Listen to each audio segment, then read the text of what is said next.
Subscribe करिए हमारा channel गुरु जी के आध्यात्मिक प्रवचन सुनने के लिए। धन्यवाद। ये कला आत्मज्ञान से ही प्राप्त होती है और इसीलिए यह कला सबको प्राप्त नहीं होती है। मालिक की दया जिसके ऊपर खास इनायत होती है वही लोग इस कला को सीख पाते हैं और सत्संग में आ पाते हैं। इसीलिए हम भी ज़्यादा प्रयास नहीं करते हैं कि ज़्यादा भीड़ इकट्ठी कर दें। तो जहाँ भीड़ से कोई लाभ नहीं, एक ही लाभ होगा धन का इकट्ठा होना और कोई लाभ नहीं। तो धन क्या करेंगे लेकर के, हमें जो अपना काम करना है वो करेंगे। जो संस्कारी लोग हैं जो सीखना चाहते हैं मरने की कला, उन्हें मरने की कला सिखाना है और हमको भी सीखना है मरने की कला। क्योंकि मरते मरते बहुत दिन गुजर गए, अब ऐसा ना हो कि फिर मर जाए। अब हम ऐसा ना हो कि अब दोबारा फिर मर जाए, अब मरे ही ना। अब मरे ही, अब अगर हमें मरने से डरना है तो आत्मज्ञान को सीखना ही है। फिर हम समझ जाएंगे कि मौत कुछ होती ही नहीं है। हमें तो अपने घर जाना है, अपने स्वरूप में स्थित रहना है। मौत क्या होगी? शरीर तो एक वस्त्र है, चला गया कोई दिक्कत नहीं। तमाम लोग चले गए। देखिए, अब यहाँ जगत में से बिटिया जी ने बताया, बड़ा अच्छा बताया। अंधविश्वास का संसार है। संसार में भरम भरा, संसार में भरम भरा सब ठाव। अब कहे कबीर पुकार के बसे भरम के गाँव। आत्मज्ञान तो सीखा नहीं, मरने की कला तो सीखा नहीं। और पिताजी मर गए, पिताजी ने भी नहीं सीखा। अब बेटे ने कहा, क्या कहा कि उनका स्वर्गवास हो गया, मर गए। अब क्या होता है, अब पंडित जी को बुलाकर के दशमा की जाती है, तरही की जाती है, भोजन भंडारा किया जाता है, उनके तमाम संस्कार किए जाते हैं। अरे संस्कार तो जिंदा में ही करना चाहिए। तैरने की कला जिंदा में सीखनी चाहिए, तभी तो मोक्ष होगा, तभी तो मुक्ति होगी। अब जो हम थे, अजर अमर अविनाशी आत्मा थी, वो तो निकल गई। अब कर्म कांड कर रहे हैं शरीर का, शरीर का कहते हैं श्राद्ध कर दो मोक्ष मिल जाएगा, गाय पूजा दो मोक्ष मिल जाएगा, ये कर दो वो कर दो, पता नहीं कितने कर्म करवाए जाते हैं मरने के बाद में। तो क्या मरने के बाद में क्या होता? कुछ नहीं होता। अगर करना है तो जिंदा रहते करना है। जब तक शरीर में हम हैं तब तक उस कला को सीखे, मरने की कला को सीखे, सुरत शब्द योग करे, अभ्यास करे और रोज मरे। थोड़ी देर 10 मिनट के लिए भले भले 10 मिनट के लिए मरे, लेकिन रोज मर जाए। अब जिस प्रकार संसार के काम करते हुए संसार के आदि हो गए हैं, उसी प्रकार हम मरने के भी शौकीन हो जाए, फिर कोई टेंशन नहीं रहेगा। हमारे शास्त्रों में कहा गया है, गुरु की महिमा बहुत कही गई है, इसीलिए कही गई है।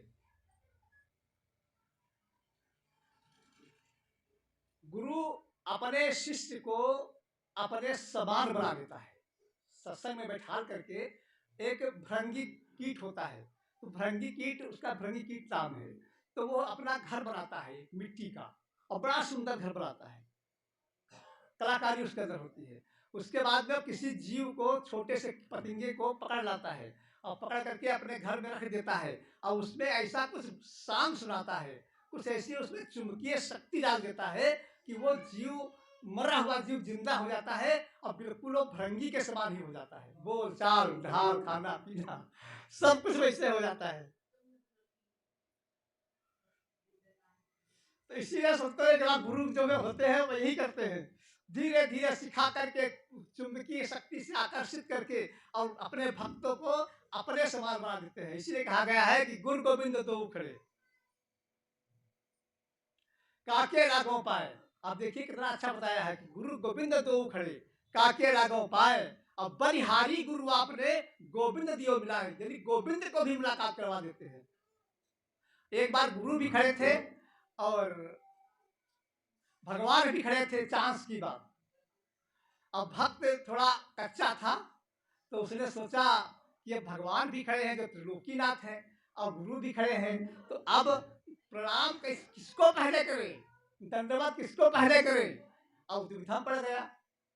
अब गुरु भी खड़े हो एक तरफ भगवान खड़े हो, साथ में खड़े हो, अब किसके पैर छुओगे? पहले पहले पैर उसी के छुए जाते हैं जिस जो सर्वोपरि होता है। परिवार याद रखना, परिवार में भी जाना, कहीं फंक्शन में जाना या घर में सब इकट्ठे हुए हैं, तो पैर छूने से गफलत न करना। जो सबसे आपका पूज्य हो, सबसे बड़ा हो, पहले उसके पास ले जाओ, उससे आशीर्वाद लो, उसके बाद में दूसरों को आशीर्वाद लो। ये नियम कहता है। ये नहीं, अब यही सब सत्संग में यही कला सिखाई जाती है। समाज में रहने की कला भी, क्यों, आर्ट ऑफ लिविंग, जीने की कला।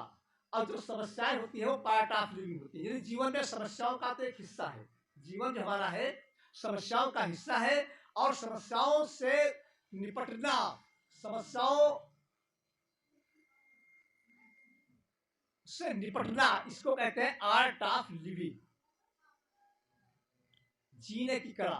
तो समाज में बैठे, तो समाज में जो सबसे बड़ा बुद्ध होता है, हमारा जो सबसे पूज्य होता है, पहले उसके चरण स्पर्श करो, उसके बाद में फिर जो भी सर दंडवत करने वाले हैं श्रुति। तो भगवान भी आ गए और गुरु महाराज भी दोनों खड़े। तो भक्त ने सोचा क्या करें, किसके पैर छुए, दुविधा में पड़ गया। अगर भगवान तो भगवान ही है, और गुरु तो एक साधारण इंसान है।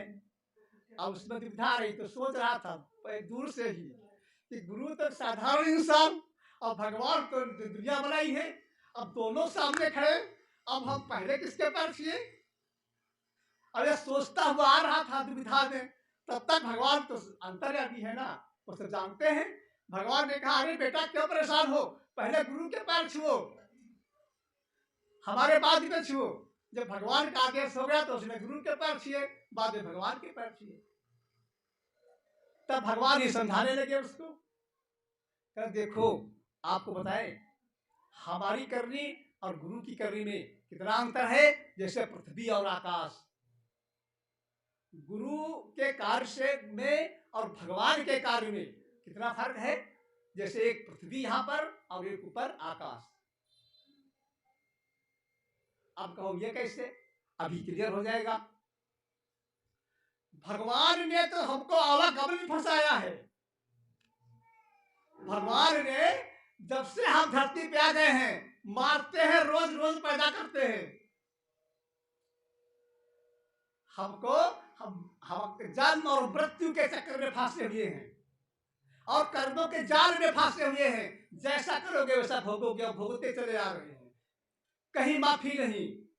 अगरबत्ती चाहे जितनी जला दो, तीरथ चाहे जितने कर लो, व्रत चाहे जितने कर लो, यज्ञ चाहे जितने कर लो, कभी माफी नहीं मिलेगी। ये भगवान का काम, माफी नहीं देंगे। भगवान राम ब्रह्म का अवतार थे, उनको माफी नहीं मिली, किसको माफी मिल जाएगी फिर। माफी नहीं देंगे। तो भगवान समझाने लगे कि देखिए, हम भगवान तो हैं, लेकिन हम जन्म मरण के चक्कर में फांसे हुए हैं आपको, और कभी भी हम माफ नहीं करते किसी को। और आपके गुरु को ले लीजिए, गुरु जन्म मरण के चक्कर से छुड़ा देता है, बच्चा किसका बड़ा हुआ, और कर्मों को माफ कर देता है गुरु।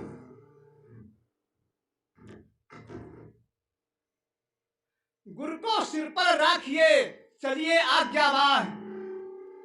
और कहा कबीर तेहदास को, 3 लोक डरना है। आप बताइए दर्जा किसका बड़ा हुआ, गुरु का बड़ा हुआ ना।